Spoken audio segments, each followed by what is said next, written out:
వార్లారా, యేసుక్రీస్తు ప్రియమైన నామంతో మీకు మా ప్రియమైన శుభాకాంక్షలు. ఈ పండింటి కాపురం కార్యక్రమం ద్వారా మిమ్మల్ని కలుసుకోవడం మేం చాలా సంతోషపడుతున్నాం.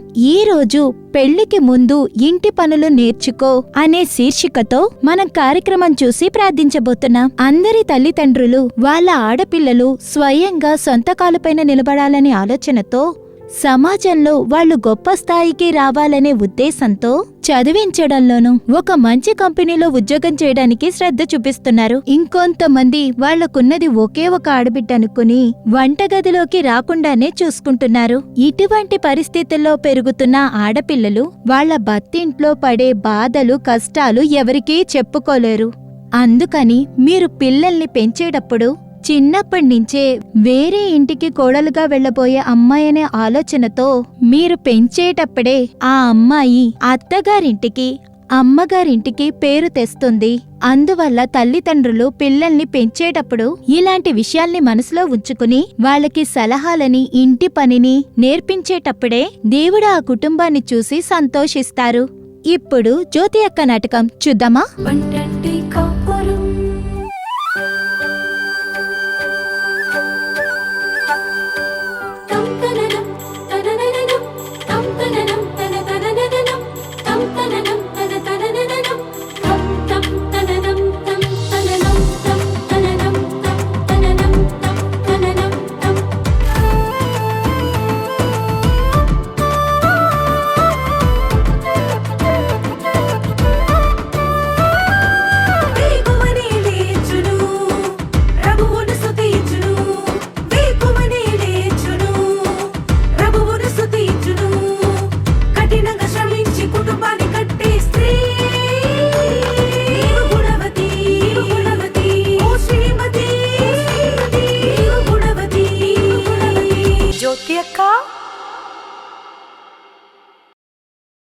అక్క, ఒక లేడీకి నేను డబ్బులిచ్చి మోసపోయాను కదా. అవును సుబి. ఆవిడ ఇంకా ఇద్దరిని మోసం చేసిందక్క. అలాగా? అక్క, డబ్బుల్ని ఎలాగక్క మనం తిరిగి తీసుకోవాలి? తన ప్రవర్తన బట్టి చూస్తే తను డబ్బులు ఇచ్చేటట్లుగా కనిపించట్లేదు. వేరే దారిలో ఏదైనా మనం ప్రయత్నించి చూద్దామా అక్క? వేరే దారంటే పోలీసుల దగ్గరికే వెళ్ళాలి. పోలీసా? అయ్యయ్యో వద్దక్క, మనం ప్రార్థనే చేద్దాం. దిగులు పడకు సుబి, నీ డబ్బు ఎక్కడికి వెళ్ళదు, మళ్ళీ దొరుకుతుంది. మసి, నువ్వు వెళ్ళి టీ పెట్టమ్మా. అయ్యో, టీ పెట్టడం రాదే. సరే, నేను పెడితే బాగుంటుందో లేదో, ఏం చేయను?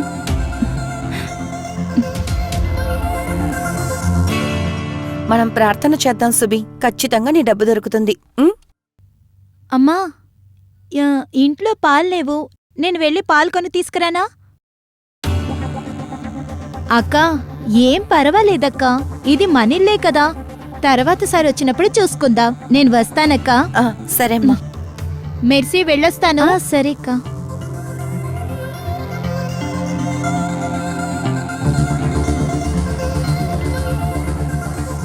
మసి, ఇంట్లో పాలుంటాయి కదా, ఎందుకు అలాగన్నావు? అవునమ్మా, ఉన్నాయి. ఉందా? మరెందుకు నువ్వు పాలు కొనాలని చెప్పావు? అమ్మా, నేను చేసిన టీ ఎలా ఉంటుందో మీకే తెలుసు, సుబి అక్కకు కూడా తెలియాలా? ఆవిడ ఏమనుకుంటారు, అందుకనే అలా చెప్పాను. సారీ అమ్మా.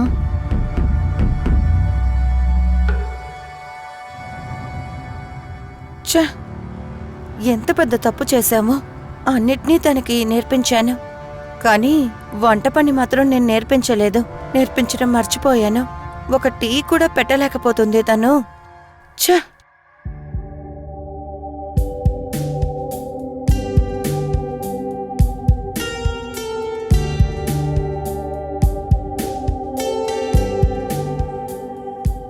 మసి, ఈరోజు కాయగూరలని నువ్వే కట్ చేయాలి. ఏంటమ్మా సడన్ గా కట్ చేయమని చెప్తున్నారు? మొదట్లోనే చేసుండాలి, చెప్పకుండా వదిలేశాను. పర్వాలేదు, నువ్వే చెయ్యి.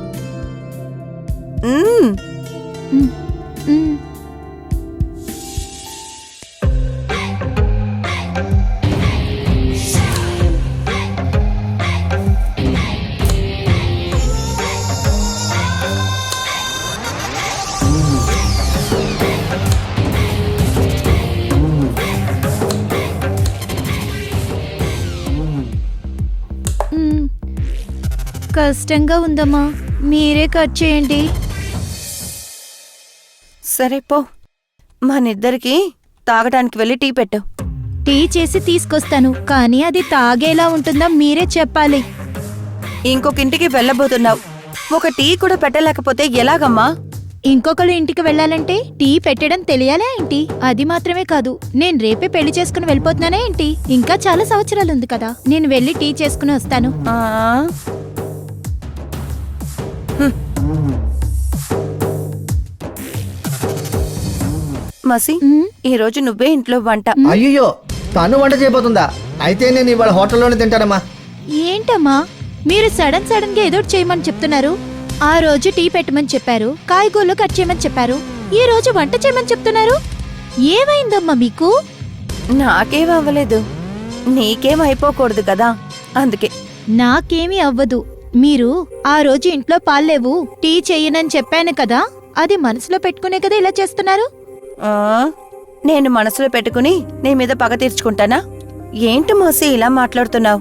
మరి ఇంకేంటమ్మా, ప్రతిరోజు వంట చెయ్యి, గిన్నెలు తోము, ఇల్లు తుడు అంటే పగ తీర్చుకున్నట్టే కదా ఉంది. నీ మీద పగ తీర్చుకోవట్లేదమ్మా, అలవాటు చేస్తున్నా. రేపు నువ్వు వేరే ఇంటికి వెళ్ళి కష్టపడకూడదు కదా. నేనెందుకమ్మా కష్టపడతాను? మీరిప్పుడు ఇంట్లో నన్ను ఎలా చూసుకుంటున్నారో అలాంటి ఇల్లునే నాకు చూడండి, వాళ్లే నాకు అన్ని చేసి ఇస్తారు. అందుకు చివరి వరకు నువ్వు ఇక్కడే ఉండాలి. నేను నీతో మాట్లాడట్లేదు. అవును, వంట చేయడం రాదు గాని నోరు మాత్రం ఉంది. నువ్వు అనవసరంగా మాట్లాడుతున్నావు. అయ్యో, మీరిద్దరూ కాస్త నోరు మూసుకుంటారా? మాసి, నేను నీ మంచికే చెప్తున్నానమ్మా. మంచి అంటే తనకి ఇష్టం ఉండదు కదమ్మా. రేయ్, నువ్వు నోరు మూసుకోరా. అమ్మా నేను వెళ్తున్నాను. ఏ మాసి, మాసి! అయ్యో, నువ్వెందుకురా ఈ విషయంలో మాట్లాడుతున్నావు? ఛ! మెర్సీ, మీ అమ్మ నిన్ను బాధ పెట్టడానికో ఇబ్బంది పెట్టడానికో చెప్పలేదు. నీ మంచి కోసమే కదమ్మా చెప్తున్నారు. దానికి నేను ఇంటి పని నేర్చుకుంటేనే వెళ్లే చోట్లు సంతోషంగా ఉండగలనా? మెర్సీ, నాకు పెళ్లి అయ్యి మా హస్బెండ్ ఇంటికొచ్చిన కొత్తలో అంతా బాగానే ఉండేది, కానీ సమస్య ఎక్కడ మొదలైందో తెలుసా? నా వంట నుంచేనమ్మా. అవునమ్మా, నాకు సరిగ్గా వంట చేయడం రాదు. చెప్పాలంటే టీ కూడా సరిగ్గా పెట్టడం రాదు. నేను పెట్టే సాంబార్ రసం కన్నా దారుణంగా ఉంటుంది. మా అత్తగారింట్లో ఉన్న వాళ్ళకి నచ్చిన విధంగా నేను వంట చేయలేకపోయాను. నేనేం చేసినా సరే మా హస్బెండ్ బాగుందని తింటారు, కానీ మా అత్తయ్య పేరు పెట్టని రోజే లేదు. అప్పుడు నేనే ఫీల్ అయ్యాను, మ్యారేజ్ ముందు ఈ ఇంటి పని, వంట చేసే పని కూడా బాగా నేర్చుకుని ఉండాల్సిందని. ఆ రోజు మొదలైన సమస్య ఈ రోజుకి సాగుతూనే ఉందమ్మా. నీ లైఫ్లో నువ్వు బాధపడకూడదని అమ్మ అలా చెప్పారమ్మా.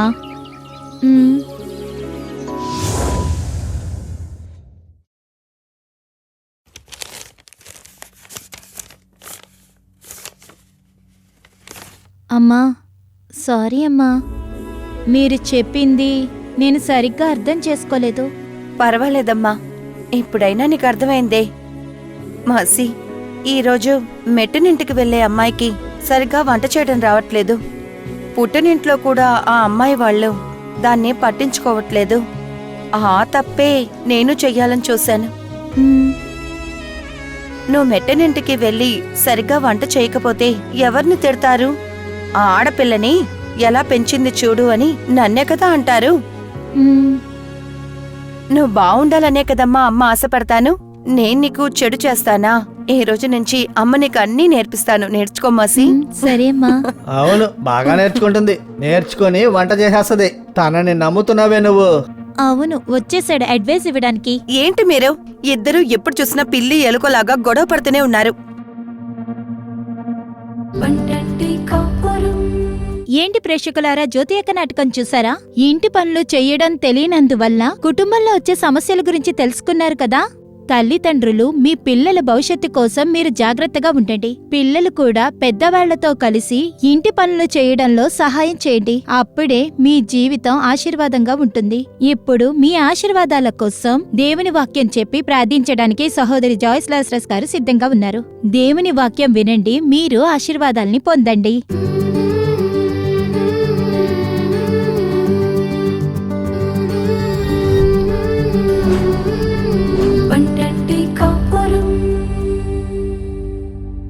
రక్షకుడు యెహోవా అగు యేసుక్రీస్తు తియ్యటి నామమున మీ అందరికీ నా ప్రియమైన శుభాకాంక్షలు తెలుపుకుంటున్నాను. దేవుడే ఈ పండంటి కాపురం కార్యక్రమం ద్వారా దేవుడు మీతో మాట్లాడి మిమ్మల్ని ఆశీర్వదించెదరుగాక. ఈ రోజున వివాహానికి ముందు ఇంటి పనులు నేర్చుకోవాలి. సామెతలు 31:27 ఆమె తన ఇంటివారి నడతలని బాగుగా కనిపెట్టెను, పని చేయకుండా ఆమె భోజనము చేయదు. నాకు ప్రియమైన వార్లారా, వివాహానికి ముందు ఇటువంటి పనులను నేర్చుకోవాలి. మంచి శీర్షికను ఇచ్చారు. వివాహానికి ముందుగా ఇంట్లో ఉన్న ఆడపిల్లలకి పనులు అన్నీ కూడా నేర్పించాలి. నాకు ప్రియమైన వార్లారా, పని చేయకుండా భోజనాన్ని మనం తినకూడదు. పిల్లలు వివాహానికి సిద్ధమయ్యేటప్పుడు చదివి ఉండొచ్చు, వాళ్ళ పనులకు వెళ్ళొచ్చు, మంచి ఉద్యోగంలో ఉండొచ్చు. కానీ ఎవరైనా సరే ఇంట్లో వంట పనులను తల్లులు వాళ్ళకి నేర్పించాలి. పిల్లల్ని వంట చెయ్యండి, నేర్చుకోండి అని వాళ్ళకి చెప్పాలి. ఇప్పుడు ఎవరినైనా ఉపచరించడానికి లేదా ఇంటికొచ్చిన వాళ్ళని ఉపచరించడానికి పిల్లలకి టీ గాని కాఫీ గాని పెట్టడం తెలియాలి. అది కూడా తెలియకుండా పిల్లలు ఉండకూడదు. నాకు ప్రియమైన వార్లారా, ఒక చిన్న కుమార్తెను ఒక అబ్బాయికి వివాహం చెయ్యాలని అందరూ కూడా నిశ్చయించుకున్నారు. వివాహం అయిపోయింది. భర్త అడిగాడు రాత్రిపూట, నాకు ఒక కాఫీ పెట్టి పట్టుకురా అని భార్యను అడిగాడు. అప్పుడు భార్య సరే అని చెప్పి కిచెన్కి వెళ్ళి అక్కడే అలా నిలబడిపోయింది. భర్త కాఫీ అడిగాడు, ఆశగా కాఫీ అడిగాడు. కానీ ఆ సహోదరి కిచెన్కి వెళ్ళి అలాగే నిలబడిపోయింది, బయటికి రానే లేదు. చాలాసేపు అయింది. చాలాసేపు అయిన తర్వాత ఈ సహోదరుడు ఏం చేశాడు, కాఫీ పెట్టమన్నాను కదా, కనిపించట్లేదని చెప్పి కిచెన్లోకి వెతుక్కుంటూ వెళ్ళాడు. వెతుక్కుంటూ వెళ్తే ఆ సహోదరి కిచెన్లో వెతుకుతూ ఉందట. కాఫీ పొడి ఎక్కడుంది, చక్కెర ఎక్కడుంది, ఏమీ తెలియట్లేదు. చివరికి తను చెప్పింది, నాకు కాఫీ పెట్టడం తెలియదు అని చెప్పింది. నాకు ప్రియమైన వార్లారా, అది ముందే అతను కాఫీ పెట్టి తీసుకురా అని చెప్పినప్పుడే నాకు కాఫీ పెట్టడం తెలియదని ముందే చెప్పుండొచ్చు. దానికి అనవసరంగా టైం వేసేసి ఉండకూడదు, కిచెన్కి వెళ్ళి నిలబడి ఉండకూడదు. కానీ ఇది పేరెంట్స్ తప్పు. పేరెంట్సే పిల్లల్ని వివాహానికి ముందే సిద్ధపరచాలి. ప్రార్థనలోనూ పిల్లల్ని సిద్ధపరచాలి. యెహోవాతో ఉండడానికి ప్రార్థన చెయ్యాలి, లేఖనం చదవాలి, చిన్న వయసులో దేవునికి అప్పగించాలి. పెళ్ళయిన తర్వాత ఇంకో ఇంటికి వెళ్తుంది అని నేర్పించాలి. వారికి జ్ఞానము కావాలి అని తల్లిదండ్రులు పిల్లలకి నేర్పించాలి. ఆ కుటుంబంలో తల్లిదండ్రులు నేర్పించనందువల్ల వాళ్ళ అత్తగారింటికి వెళ్ళేటప్పుడు ఎన్నో సమస్యలని ఎదుర్కొంటున్నారు. దానివల్ల మీరు బాధపడుతున్నారు. తల్లులకు మీరు మీ పిల్లలకి పెళ్లి చేయడానికి అన్ని ప్రయత్నాలు చేస్తున్నారు. కానీ మీ పిల్లకి వంటొచ్చా? ఈ కార్యక్రమాన్ని చూస్తూ ఉన్న మీరు ఎవరైనా సరే ఆడపిల్లలుగా ఉన్నారు అంటే మీరు ఖచ్చితంగా వంట నేర్చుకోవాలి. కాఫీ టీ పెట్టడం నేర్చుకోవాలి. ఇంటి పనులు చేయడానికి మీరు నేర్చుకోవాలి. లేదు, నేను వంట చేయను, పని చేసుకుంటున్నాను, నేను పెద్ద స్థాయిలో ఉన్నాను, నాకు ఉద్యోగం ఉంది, జీతం ఉంది అని ఇక్కడ అనుకుంటూ ఉండొచ్చు. కానీ మీరు అత్తగారింటికి వెళ్ళేటప్పుడు ఎన్నో సమస్యల్ని ఎదుర్కోవాల్సి ఉంటుంది. వంట తెలిస్తేనే కాపురం చేయగలరు. నాకు ప్రియమైన వార్లారా, వంట చాలా చాలా ముఖ్యం. వంట నేర్చుకోవాలి. పెళ్లికి ముందే పిల్లలకి నేర్పించాలి. నేను ఒకరోజు న్యూస్ పేపర్లో ఒక న్యూస్ చదివాను. ఒక అమ్మాయికి ఇంట్లో వాళ్ళు వివాహం నిశ్చయం చేశారు. ఆ తల్లి చెప్పింది, నువ్వు ఎప్పుడు చూసినా సెల్లు తీసుకొని చేతిలో పట్టుకొని సెల్లు కెలుకుతూ ఉండడం, సెల్లు చూస్తూ ఉండకు. నువ్వు ఇంకో ఇంటికి పెళ్ళై వెళ్ళాలి. అందువల్ల నువ్వు వంట నేర్చుకో. అమ్మ చేసేవన్నీ చూడు, నా దగ్గరికి రా, నీకు నేను నేర్పిస్తాను, నువ్వు ఇవన్నీ నేర్చుకోవాలని అమ్మ చెప్పింది. అమ్మ సెల్లు చూడనివ్వట్లేదు. ఎప్పుడు చూసినా సెల్లు పట్టుకుని ఉంది అని అరుస్తుందని తనకి కొంచెం కోపం వచ్చిన తర్వాత తను ఏం చేసిందంటే మందు తాగేసి తన ప్రాణాన్ని తీసుకుంది. పిల్లలు ఎల్లప్పుడూ కూడా తల్లి చెప్పేది వినాలి, తల్లిదండ్రుల మాట వినాలి. తల్లిదండ్రుల మాట వినేటప్పుడే మీ కుటుంబ జీవితం బావుంటుంది. తల్లి ఏం చెప్పినా మంచే చెబుతుంది. నువ్వు వంట నేర్చుకో, నువ్వు పెళ్లి చేసుకుని వెళ్ళబోతున్నావు, ఆ విధంగా చెప్పారు. సెల్లు చూడకు, సెల్లుని తీసి చేత్తో పట్టుకుని కెలుగుతూ ఉండకు. అంతే కదా అమ్మ చెప్పింది. వెంటనే ఈమెకు కోపం వచ్చి, అమ్మ ఎప్పుడు చూసినా అలా చెప్తూనే ఉంటుంది, సెల్లు చూడనివ్వట్లేదు, ఇంతకన్నా మనం బ్రతకడం కన్నా చస్తే మంచిది అని ఆమె మందు తీసుకుని తాగి తన ప్రాణాన్ని తీసుకుంది.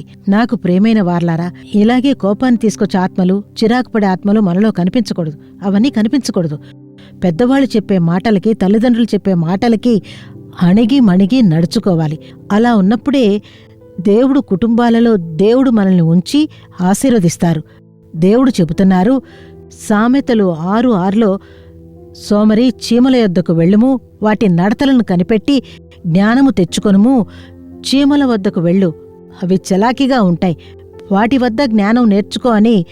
స్త్రీలకు మనం వివాహానికి సిద్ధమయ్యే పిల్లలు సోమరితనంగా ఉండకూడదు. ఉత్సాహపు ఆత్మ మనలో ఉండాలి, చలాకీగా ఉండాలి. చీమ చాలా చలాకీగా ఉంటుంది, చలాకీగా ఉండి పనులు చేస్తూ ఉంటుంది, శీతాకాలానికి కావలసిన ఆహారం చేర్చుకుంటుంది. మంచి జ్ఞానము గల చీమనే. అందువల్లే దేవుడు చెప్తున్నారు, చీమ వద్దకు వెళ్ళి నేర్చుకో, చలాకీగా ఉండాలి. సోమరిగా తింటూ ఉండకూడదు, చలాకీగా ఉండి ఇంటి పనులని, ఇంటి కార్యాలన్నిటినీ చలాకీగా ఎలా చెయ్యాలి అని జాగ్రత్తగా ఉండాలి అని సామెతలు 31 చివరి వాక్యాలలో మనం చదువుతున్నాం. మీరు జ్ఞానం గల స్త్రీగా, కాపురాన్ని చక్కదిద్దే స్త్రీగా మనం కనిపించాలి. అది మాత్రం కాదు, సామెతలు 6, 10, 11లో చెప్పబడిన విధంగా సోమరితనానికి చోటు ఇవ్వకుండా ఎక్కువసేపు నిద్రపోతే ఇంట్లో ఆశీర్వాదానికి బదులుగా శాపం వస్తుంది అని వాక్యం చెబుతుంది. నాకు ప్రియమైన వార్లారా, చాలా ఇళ్లల్లో స్త్రీలు బాగా పడుకొని నిద్రపోయి ఉన్నందువల్ల కుటుంబము నిద్రపోతూ ఉంటుంది, కుటుంబంలో శాపం వస్తుంది. అలాగే ఈ వాక్యం చెబుతుంది, పిల్లలు చలాకీగా ఉండాలి. చలాకీగా ఇంట్లో పనులన్నీ ఎలా జరుగుతున్నాయి ఆ విషయంలో కాస్త శ్రద్ధగా ఉండాలి. కనువిప్పు గల పిల్లలుగా ఉండాలి. సోమరితనానికి చోటు ఇవ్వకూడదు. ఒక మంచి సహోదరుడు తన భార్యను తీసుకుని నన్ను చూడ్డానికి వచ్చారు. నేను వారి వద్ద దేనికోసం ప్రార్థన చెయ్యాలి, అసలు మీరు ఇక్కడికి దేనికోసం వచ్చారు అని అడిగినప్పుడు ఆ సహోదరుడు ఏడ్చాడు. నా మనోభారాన్ని నేను ఎవరి వద్ద చెప్పుకోవాలి అని చెప్పి నా వద్ద ఆ సహోదరుడు కన్నీరు కారుస్తూ ఏడ్చాడు.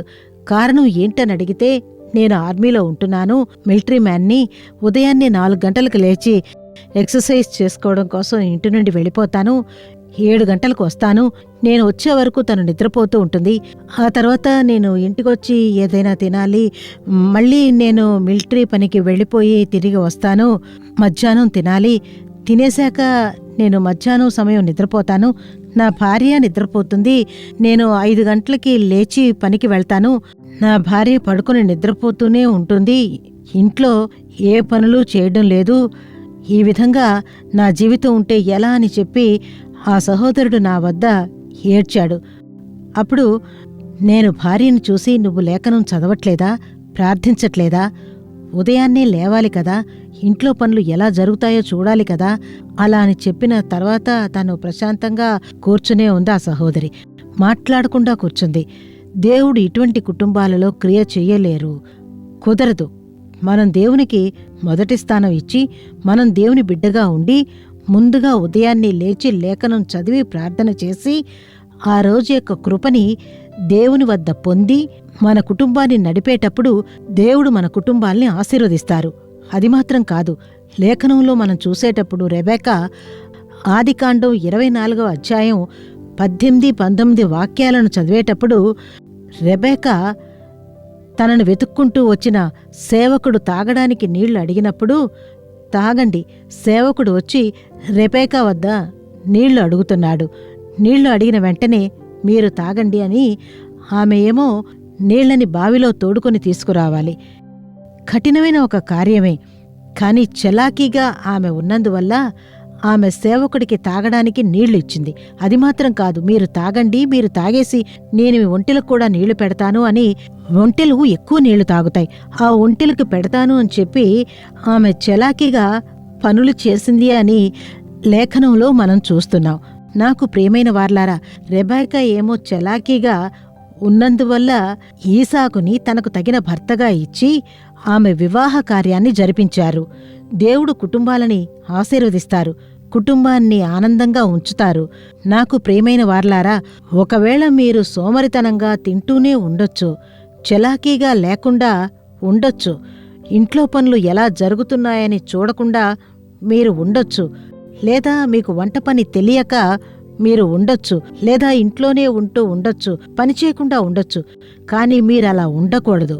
నాకు ప్రియమైన వార్లారా, వివాహానికి ముందు మీరు మిమ్మల్ని వంట పనులు నేర్చుకోవడానికి సిద్ధం చేసుకోవాలి. నేను ఇంకో కుటుంబంలో కాపురానికి వెళ్తున్నాను, నేను అక్కడ ఉన్న వాళ్ళందరికీ ఉపచరించాలి, అందరినీ ప్రేమగా చూసుకోవాలి, అందరికీ టీ కాఫీలు పెట్టి ఇవ్వాలి, వచ్చేటువంటి ఆ బంధువుల్ని బాగా చూసుకోవాలి. అటువంటి గుణము కనిపించేటప్పుడు దేవుడు మీ కుటుంబాలను ఆశీర్వదిస్తారు, మీ వ్యక్తిగత జీవితాన్ని ఆశీర్వదిస్తారు, మీ కుటుంబ జీవితంలో గొప్ప కార్యాలను చేస్తారు. మనం ప్రార్థన చేద్దామా? యేసు, మీకు కృతజ్ఞత తెలుపుతున్నాము దేవుడా. ఈ కార్యక్రమాన్ని చూస్తున్న మీ బిడ్డలతో మీరు మాట్లాడుతున్నారు దేవుడా. అయ్యా, తమ బిడ్డలకి దేవుడా వంట పనులు నేర్పించలేదు అన్న దానిని తప్పని అర్థం చేసుకొని పిల్లలకి వంట కార్యక్రమాలు అన్నిటినీ నేర్పించాలి దేవుడా. అయ్యా, చలాకీ గల పిల్లలుగా మీరు మార్చాలి దేవుడా. సోమరితనంగా తింటూ కూర్చోకుండా దేవుడా, మిమ్మల్ని చూస్తూ ఉండేలా దేవుడా, మీకు మొదటి స్థానం ఇచ్చేలా మిమ్మల్ని ముందుంచి కార్యాలను చేయడానికి ఆత్మైన వారు కృపణ ఇచ్చి నడిపించాలని ప్రార్థన చేస్తున్నాం దేవుడా. వివాహం కొరకు సిద్ధపడే పిల్లలకి తగిన తోడుని సిద్ధపరిచి మీరు కార్యాలను చెయ్యండి దేవుడా. అన్ని ఆశీర్వాదపు అడ్డులు యేసు నామమున తొలగునుగాక. దుష్ట అపవాది పిల్లల జీవితాలలో అడ్డు రాకుండా వాడి క్రియలు నాశనమైపోవాలి దేవుడా. దేవుడా, మీరు అడ్డులను తొలగించి దేవుడా, పిల్లలకి దేవుడా ఒక అద్భుతాన్ని చెయ్యండి దేవుడా. కుటుంబాలను ఆశీర్వదించే దేవుడు మీరు. కుటుంబాలను ఆశీర్వదించండి దేవుడా, ఆశీర్వదించండి. తనకొక తగిన తోడు లేదే, నాకొక తగిన భర్త లేడే, నాకు సరైన తోడుని ఏర్పరిచి ఇవ్వండి అని ప్రార్థించే బిడ్డలకి కనికరించి వివాహ కార్యాలను జరిపించండి దేవుడా. అన్ని ఆశీర్వాదపు అడ్డులు తొలగాలి. యెహోవా, మీరు అద్భుతాలను చేసి మీ బిడ్డలను ఆశీర్వదించండి దేవుడా. అయ్యా, మిమ్మల్ని ముందు ఉంచి ప్రతి కార్యాన్ని చేసేటప్పుడు దేవుడా, పిల్లలు సిగ్గుపడిపోకుండా మీరు నడిపించండి దేవుడా. దేవుడా, ఈ పిల్లల నిమిత్తము పిల్లలు వెళ్లే కుటుంబాలలో మీ ఆశీర్వాదము, మీ సమాధానము ఏర్పడాలి దేవుడా. మీ పిల్లల నిమిత్తము కుటుంబాలు ఆశీర్వదింపబడాలి. యెహోవా మేలైనదే ఇస్తారన్న వాక్యం ప్రకారం వీలైన కార్యాలను వారికి ఇచ్చి కుటుంబాలను నడిపించెదరుగాక. మీ నామము కుటుంబాలలో మహిమపడునుగాక. వివాహం కొరకు సిద్ధపడే పిల్లలందరి మీద మీ గాయపడిన హస్తము తోడుగా ఉండి నడిపిస్తూ ఉండాలి దేవుడా. మీరలా చేస్తున్నందుకు మీకు కృతజ్ఞత చెల్లిస్తున్నాము.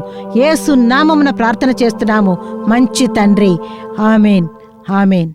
నాకు ప్రియమైన వార్లారా, ఈ కార్యక్రమం ద్వారా దేవుడు మీతో మాట్లాడి ఉంటారు అని నేను నమ్ముతున్నాను. పిల్లల్ని మీరు చదివిస్తున్నారు, పనికి వెళుతున్నారు, పని చేస్తున్నారు. అయినా వివాహం కొరకు పిల్లలు సిద్ధం అయ్యేటప్పుడు వంట పనులు నేర్చుకోవడానికి పిల్లలకి సహాయం చేయండి. పిల్లలు కూడా నేర్చుకోవాలి. పిల్లలు వెళ్లే కుటుంబాలలో చలాకీ గల పిల్లలుగా ఉండి కార్యాలను చేయడానికి ఆత్మీయైన వారు కృపణ ఇచ్చి నడిపించెదరుగాక. ఆమేన్, ఆమేన్.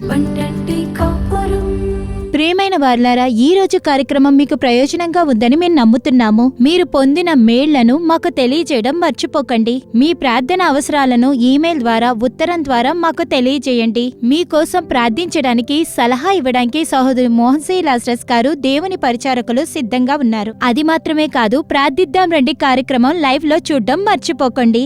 మళ్ళీ వచ్చే వారం ఈ కార్యక్రమంలో కలుసుకుందాము. అంతవరకు దేవుని కృప మీపై ఉండుగాక. మరిన్ని వివరములు, ప్రార్థన అవసరతల కోసం సంప్రదించండి. యేసు విడిపించుచున్నాడు పరిచర్యలు, 4 మావడి, తూతుక్కుడి జిల్లా 628211. మా ఫోన్ నంబర్లు 9487734603, 8106072222, info@jesusredeems.org. దేవుడు మిమ్మును దీవించునుగాక.